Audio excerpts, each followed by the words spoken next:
Perina por el Mundo, un magazine para repensar las ideas de nuestro tiempo.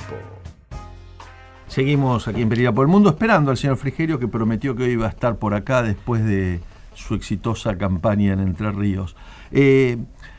Habíamos quedado en hablar un poco sobre la posibilidad de reconstruir partidos políticos en la Argentina tan deteriorados, ¿no? Y el radicalismo está muy feliz con los resultados de esta elección, sobre todo, como decíamos recién, en Corrientes, en distintos lugares del país, en Mendoza mismo, ¿no? Un resultado en Córdoba, ¿por qué no? Hay que tener en cuenta. Ahora, lo curioso es que donde nació el radicalismo, que es la provincia de Buenos Aires o la capital federal, Buenos Aires, ahí casi no existe, cada vez está más chico. Bueno, esa es una verdad cierta que vale la pena analizar. Como ustedes saben, lo saben muy bien, el radicalismo nació básicamente en la provincia de Buenos Aires y sus dos figuras centrales en el campo histórico, Leandro Alem y Hipólito Yrigoyen, fueron hombres de la provincia de Buenos Aires, especialmente Yrigoyen, que tenía explotaciones agropecuarias en el interior de la provincia, la cuarta sección electoral. Por otra parte, la historia posterior del radicalismo, desde la muerte de Yrigoyen en adelante, le dio al radicalismo provincial un espacio siempre central. Balbín, Alfonsín, figuras de primer nivel. ¿Qué pasa ahora con el radicalismo en la provincia de Buenos Aires? Pasan dos cosas. Una, coyuntural. En este caso específico de la elección del domingo, el radicalismo quedó prisionero de una opción casi de hierro entre dos sectores del peronismo. Pero más allá de esta circunstancia coyuntural, señalo lo siguiente. Primero, mucha gente piensa en el Gran Buenos Aires, que es el drama del radicalismo, que el único capaz de administrar el poder es el peronismo. Entonces termina optando por variantes del peronismo. En ese aspecto, la crisis del 2001 fue determinante para instalar esa sensación, para consolidarla. En segundo lugar, el radicalismo tiene problemas de penetración en dos sectores sociales. Primero, los grupos de menores ingresos, y en segundo lugar, la juventud. El tema de la juventud es un problema que abarca toda la política argentina. Sí.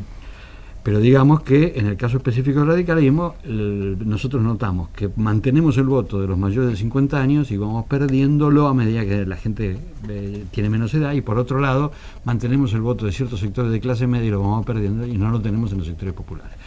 Están los resultados de la matanza, están los resultados del segundo cordón de Gran Buenos Aires. Por lo tanto, el radicalismo tiene la obligación de realizar un esfuerzo muy importante para replantear su política en los grandes centros urbanos, fundamentalmente en el Gran Buenos Aires.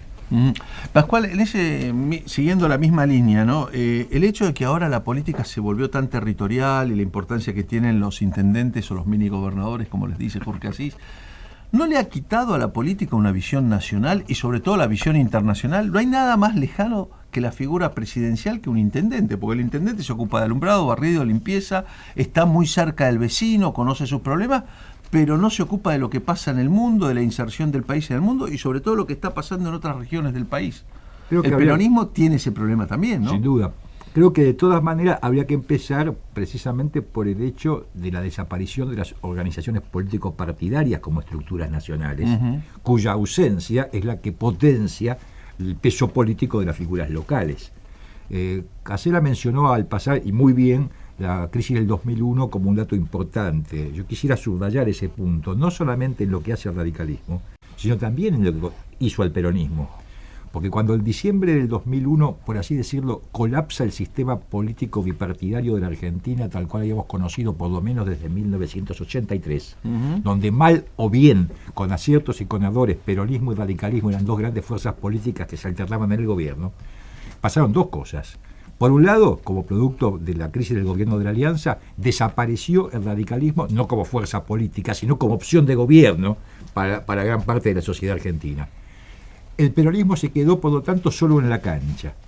Al quedarse solo en la cancha, le pasaron dos cosas. La primera es que todas las contradicciones y las demandas de la sociedad argentina, en vez de canalizarse en la pluralidad de un sistema político, pasaron a trasladarse adentro del propio peronismo. Cosa que es absolutamente imposible para cualquier fuerza política en Argentina y en el mundo. Y por otro lado, que como producto de esa misma dinámica interna, se produjo este hecho curioso, que fue que el peronismo resolviera en el año 2003 no concurrir a elecciones con un candidato propio, sino habilitar a que cualquier dirigente peronista se presentara como candidato presidencial. Bueno, de hecho, Carlos Menem, Néstor Kirchner y Adolfo Rodríguez Sá. Y de hecho, desde el 2003 para acá, el escudo del Partido Justicialista no aparece en las elecciones. Escondido en todo caso en el Frente para la Victoria. Digo, vale la pena mencionar esto porque cuando uno analiza un problema es bueno ver el origen del problema. Creo que lo que pasa hoy es que empieza a revertirse ese proceso. Centro lo ocurrió en la provincia de Buenos Aires, aunque no sea lo único. La victoria de Sergio Massa sobre el aparato del gobierno nacional y provincial bonaerense marca para el peronismo un nuevo punto de inflexión. Esto quiere decir, es casi inevitable en el corto o en el mediano plazo de que el peronismo tienda a su reunificación partidaria. ¿Puede ocurrir esto antes del 2015, o sea, el 2014, con una gran interna entre, por ejemplo, Daniel Scioli y Sergio Massa? ¿Puede ocurrir o no? Con seguridad va a ocurrir a partir del 2015. Brevemente a los dos, ¿le sirve a la Presidenta mantener ese discurso autista, de dureza que tuvo el domingo y de negación de la realidad? Y sobre todo, algunos dicen que eso le sirve para mantener algo de poder y que no se le vaya más el poder. Una condición de un dirigente político inteligente es tener sensibilidad para captar el estado de la opinión pública. La segunda etapa de ese razonamiento es si el dirigente inteligente tiene capacidad para cambiar él. Claro. Yo creo que la presidenta no va a cambiar porque no puede cambiar. Porque toda su personalidad y su desarrollo político, su educación política estuvo fundada en la concentración del poder, desde Santa Cruz hasta acá. Va a ser muy difícil que cambie. No tiene otra receta. ¿Vos, Pascual, pensás igual? Coincido plenamente, pero además el tema de la negación de la realidad tiene una consecuencia de erosión del poder diaria. Un detalle nomás.